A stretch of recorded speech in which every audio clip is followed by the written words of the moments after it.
बहुत सारे फूल पड़े हैं।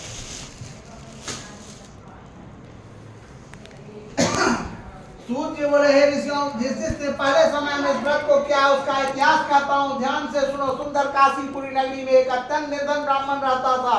वह भूख और प्यास से बेचैन हुआ पृथ्वी पर घूमता था। ब्राह्मणों से प्रेम करने वाले श्री भगवान ने ब्राह्मण को दुखी देखकर बूढ़े ब्राह्मण का रूप धारण कर उसके पास जा आदर के साथ पूछा, तुम नित्य ही दुखी होकर पृथ्वी पर क्यों घूमते हो? हे श्रेष्ठ ब्राह्मण, ऐसा मुझसे तो मैं सुनना चाहता हूँ। ब्राह्मण बोला, मैं निर्धन ब्राह्मण हूँ, भिक्षा के लिए पृथ्वी पर फिरता हूँ। भगवान, यदि आप इससे छुटकारे का उपाय जानते हो तो कृपा कर कहो।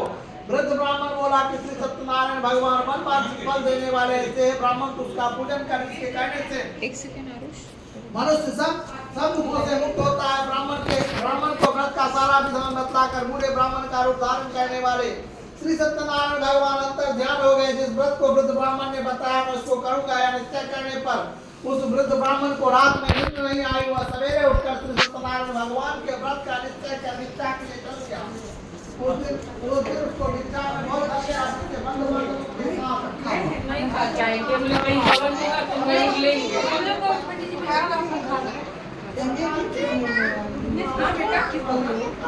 मन शुद्ध होना चाहिए।